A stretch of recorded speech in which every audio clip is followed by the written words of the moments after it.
disclosure, I'm not being paid in any way to create this video. Everything I mentioned in this video is my honest thoughts and opinions, as always when I create these type of videos. Now with that being said, this is a Take That card game, so if that's something that you're not interested in, then you probably won't enjoy this game.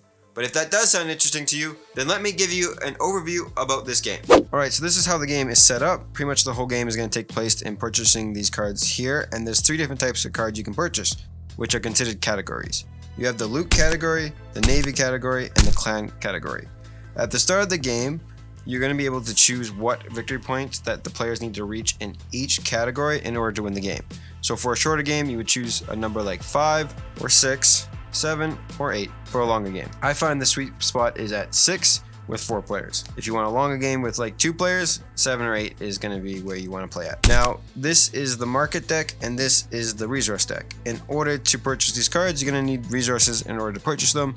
And to tell you how many victory points they are is at the top corner right there. So that is the victory points, and this is what the item costs. Sometimes they will require you to already have purchased a victory point and to get it.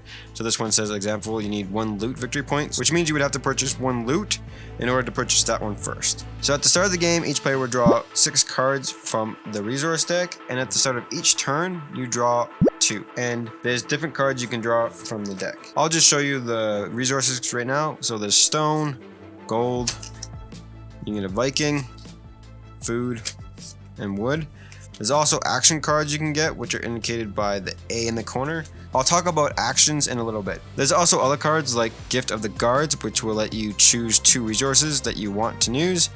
There's also Cornetopia, which will let you choose 1. And so on your turn, you can only really do 2 things. You need to play an action card and also purchase 1 card from the market. So let's say I wanted to purchase this navy card, then I would purchase it for 1 Viking and 1 wood. And that just gets discarded here. And I would gain this card. And so what happens is this would go immediately right in front of me, where every player can see it. And then also additionally, a card would immediately be refilled in the market.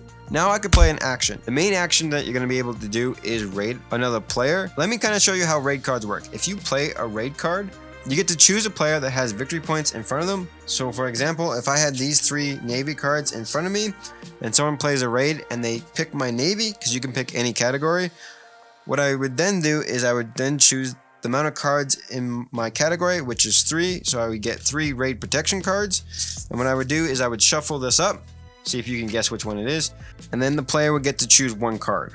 So they got raid protection, so they don't get any of my victory points. And then these would just return back to the pile here. So some raid cards are different than others. If you played this successfully, you would take another action. So it wasn't successful and they wouldn't get that action. There's also these action berserker cards, which can be played at any time. And when you play it, it just cancels a player using an action card. So you can stop a raid, or you can stop them from playing any action that benefits them. Another thing that can come up in the market are these ability cards, and you can purchase them for 1 of each resource, but this kind of just stays face down in front of you and you get this ability for the rest of the game. Speaking of abilities, there's another way to play this game. You can play as Viking chiefs, which each Viking chief has their own ability. I'll kind of show you a couple here. This chief says a navy cards cost 1 less resources. So let's say if I wanted to purchase this, it would just cost 1 less resource. Another thing that can come from the resource deck are these victory cards. So you keep these secret from other players, and you only show them when you reach the victory point condition for the game. So let's just say if we're playing with 5 navy points, I got 4 here, I would then show this card that was in my hand, and that gives me 5. If I reached 5 in my navy and my clan, my loot, then the game would be over. There's also these power cards. I'm not too sure exactly what the card, but they pretty much change the game drastically. There's Stormy Seas, and I believe there's one that's called Ragnarok. As soon as this card appears, all players pass the hand to the player on the right. Abilities are passed to the player on the left. All players draw 2 extra cards. Play passes to the next player. Remove this card from the game. And so it can help benefit anyone that's in last place to kind of get the cards that they need in order to gain that advantage. With all these crazy good big publisher games coming out right now, I just wanted to share some light on this tiny game. It's a great filler game for anyone that's looking for a great filler game. I love the artwork. It's a good solid 4-player Take That card game. They do have a 2-player mode. I did enjoy it at 2 players.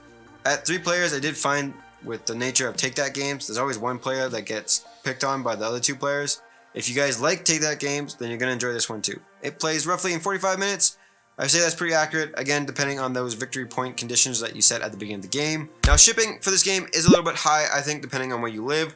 I know for Canadians it's roughly $36, so that's a decent price, but to add $15 on top of that, it kind of puts this game in an expensive category for the type of game that it is. But because it's from a first-time publisher, they're not going to be in retail. It's definitely going to be worth the price because you won't be able to get this game later. So if you guys want to go check it out, I'll have it linked down below in the description box. If it sounds interesting to you, make sure to head over there. It's already reached its funding goal. They do have a bunch of add-ons if you want to check them out. They have a game mat and player mats. Now with that being said, check out these two videos here, and I'll catch you guys in the next one. Take care.